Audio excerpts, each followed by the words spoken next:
مختلف ثقافتیں موت کو مختلف عناوین سے دیکھتی ہیں۔ ہم سب جانتے ہیں کہ دنیا میں موت کا کوئی منکر ہو ہی نہیں سکتا۔ ظاہر ہے یہ جو اربوں انسان دنیا میں آئے، جیسے کہ اب مشہور ہے کہ 8 ارب انسان ہو گئے، تو یہ جو اربوں انسان آئے ان میں سے کوئی بھی باقی نہیں رہا، سب چلے گئے۔ تو اس کا کوئی منکر کیسے ہو سکتا ہے؟ موت کا کوئی منکر نہیں ہے۔ لیکن موت کی حقیقت کو کیا سمجھیں اس پہ اتفاق رائے بھی نہیں ہے، اور کیسے ہو سکتا ہے؟ ظاہر ہے کہ جو دنیا کے بارے میں دیکھنے کے انداز ہیں وہ بہت مختلف ہیں۔ کچھ لوگ کہتے ہیں کہ اس کے بعد کچھ نہیں ہے، کچھ لوگ کہتے ہیں اس کے بعد بہت کچھ ہے۔ پھر یہ تو کہنے کا معاملہ ہے، کچھ لوگ کہتے ہیں کہ اس کے بعد بہت کچھ ہے، لیکن کرتے انہی لوگوں کی طرح ہیں جو کہتے ہیں اس کے بعد کچھ نہیں ہے۔ قول و فعل کا تضاد ہے۔ یہ جو خداوند متعال ہمیں یہ موقع دیتا ہے کہ ہم شب جمعہ میں یا کسی اور مناسبت سے اپنے مرحومین کا تذکرہ کریں، یہ شاید اس لیے ہے کہ وہ چاہتا ہے کہ ہم موت کی حقیقت کو سمجھنے کی کوشش کریں۔ ویسے تو موت تکلیف دہ ہے، معمولاً انسانوں کے لیے موت کا ذکر تکلیف دہ ہے، لیکن کیسے ہو سکتا ہے کہ خدا تکامل کے بغیر کوئی اتنا بڑا مرحلہ خلق کر دے؟ خدا نے مراحل تکامل کے لیے خلق کیے ہیں، ڈیولپمنٹ کے لیے خلق کیے ہیں۔ تو یہ نہیں ہو سکتا کہ خدا کے نظام کے اندر جو سارا کا سارا دینے پر ہے، اعطاء پر ہے، خدا دینے والا، رزاق، قیوم، تو وہ سارا دینے والا ہو، اچانک ایک جگہ کے اوپر محروم کرنے والا بن جائے۔ قطعاً ایسا نہیں ہو سکتا۔ خدا ہمیشہ دینے والا ہے۔ تو ممکن ہے کوئی کہے کہ پھر جہنم کیا ہے؟ قسم نہیں کھانی چاہیے، لیکن جہنم بھی خدا کچھ دے رہا ہے۔ ظاہرہ من قبلہ العذاب، ظاہر اس کا عذاب ہے، باطنہ فیہ الرحمہ، اس کے باطن میں بھی رحمت ہے۔ تو خدا ہمیشہ دیتا ہے۔ تو یہ جو موت ہے یہ کیا ہے؟ موت لینا ہے، خدا نے کچھ لے لیا، جیسے کہ مثلا روح قبض ہو گئی تو لے لیا، یا موت پر کچھ دیا خدا نے۔ تو آپ تصور کریں، یہ جو ہم اور آپ سورہ فاتحہ پڑھتے ہیں اور معمولاً بغیر توجہ کے پڑھتے ہیں، جو ظاہر ہے کہ اچھا کام نہیں ہے، اس کے اندر مفاہیم بہت زیادہ ہوں گے، اتنے مفہوم ہوں گے اس کے اندر کہ جو توجہ سے پڑھتے ہیں وہ اس کو 50 سال پڑھتے رہتے ہیں اور تھکتے نہیں ہیں۔ یہ بڑی عجیب بات ہے۔ بھئی میں تو توجہ سے نہیں پڑھتا اتنا، ممکن ہے کوئی اور ہو جو مجھ سے بہتر طریقے سے پڑھتا ہو اور پھر بھی نہ سمجھتا ہو، یعنی اتنا نہ سمجھتا ہو، تھوڑا بہت ہم سمجھتے ہیں، تھوڑا کوئی اور سمجھتا ہو۔ لیکن بعض لوگ ہیں جو ہر دفعہ پڑھنے کو توجہ سے پڑھتے ہیں اور سمجھ کے پڑھتے ہیں، یہ بھی 50 سال میں نہیں تھکتے۔ کیا سمجھ رہے ہیں پھر یہ؟ تو اس کا مطلب یہ ہے کہ یہ بہت بڑا کوئی سمندر ہے، اور ہے کتنا سادہ، الحمدللہ رب العالمین۔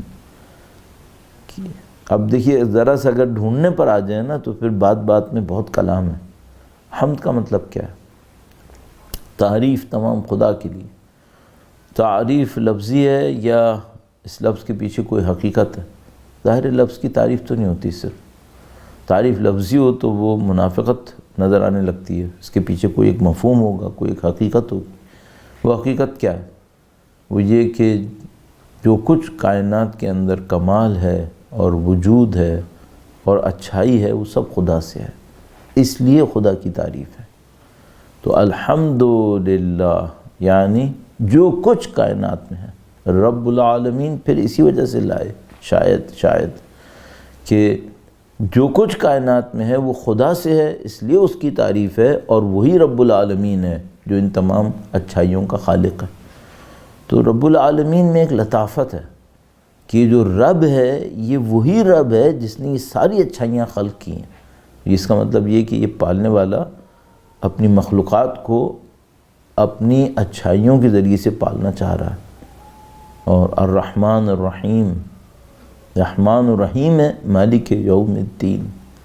اب تصور کیجئے اگر مالک یوم الدین، یوم الدین صرف یوم عذاب ہو، نعوذ باللہ تعالی، سختی کا دن ہو صرف، تو رحمان الرحیم کے ساتھ سازگاری نہیں آتی پھر اس کے اندر.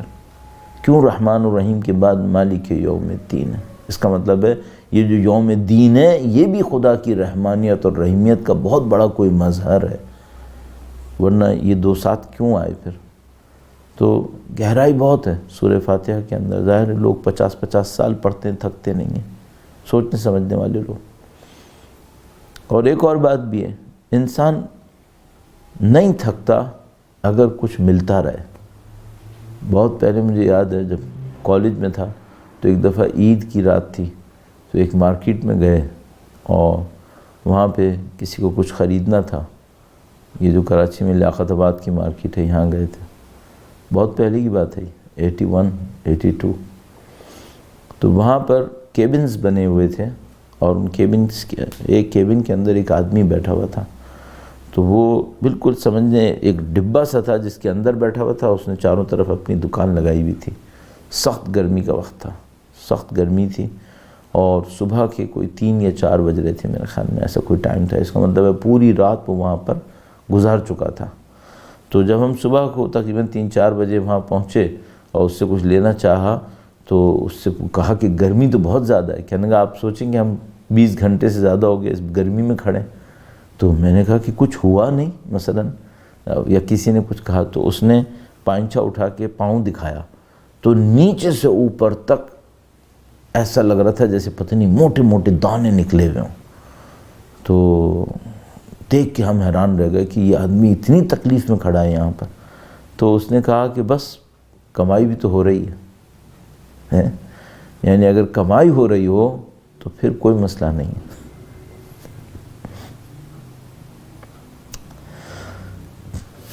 جو اللہ کی راہ میں جھیلتے ہیں وہ اگر کمائی نہ ہو رہی ہوتی تو کیوں خوش ہوتے؟ یہ جو راتوں کو اٹھ کے 2-2 گھنٹے رو رہے ہوتے ہیں، اگر ان کے اندر کمائی کا احساس نہیں ہوتا تو یہ کیوں کرتے ایسا؟ اس کا مطلب ہے کچھ کما رہے ہیں.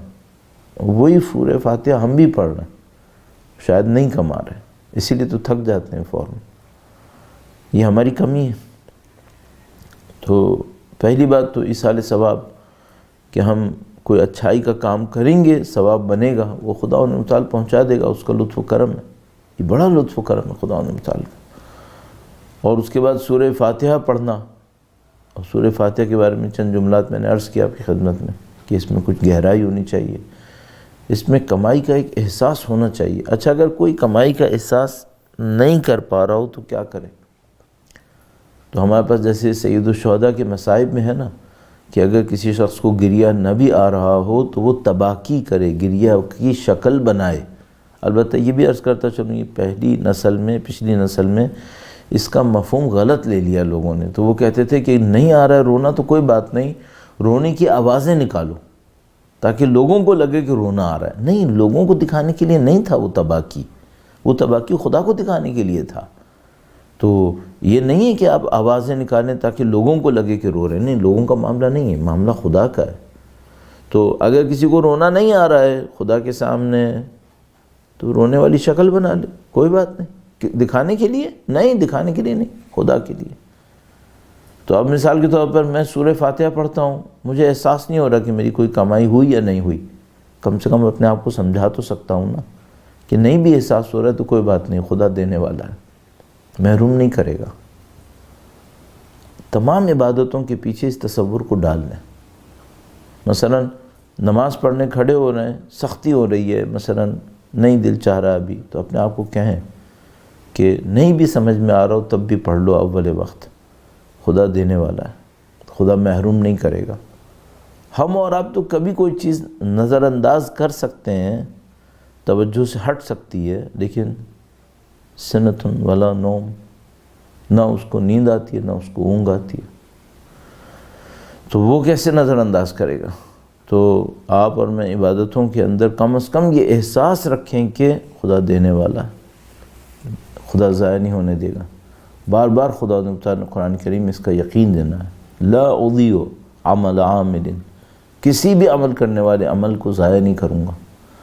تو آپ مثال کے طور پر ایک دفعہ کھڑے ہوئے، آپ مثال کے طور پر نماز شب میں آپ نے کہا اللہم اغفر، اے خدایا معاف کر دے، پھر لوگوں کے نام لینا شروع کیے. پھر بعد میں اچانک ذہن میں ڈالے گا شیطان کہ تم نے اتنے بندوں کے نام لے لیے، 300-400 لوگوں کے نام، کیا ہوگا پھر؟ کیا خدا ضائع ہونے دے گا؟ نہیں۔ پتہ نہیں کتنے لوگوں کے میں اور آپ نام لیں گے اچھوں کے نماز شب میں، شاید ہمیں خداوند متعال آخرت کے کچھ مرحلوں میں ان کے ہمراہ کھڑا کر دے گا۔ یہ بڑا عجیب مرحلہ ہے۔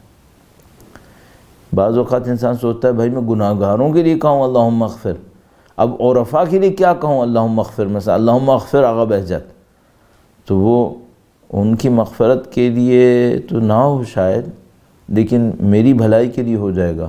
خدا اس محبت کے صدقے میں جو میرے دل میں ان کے لیے ہوگی، شاید آخرت کے بعض مرحلوں میں ان کے ساتھ کھڑا کر دے گا، تو میرا کام آسان ہو جائے گا۔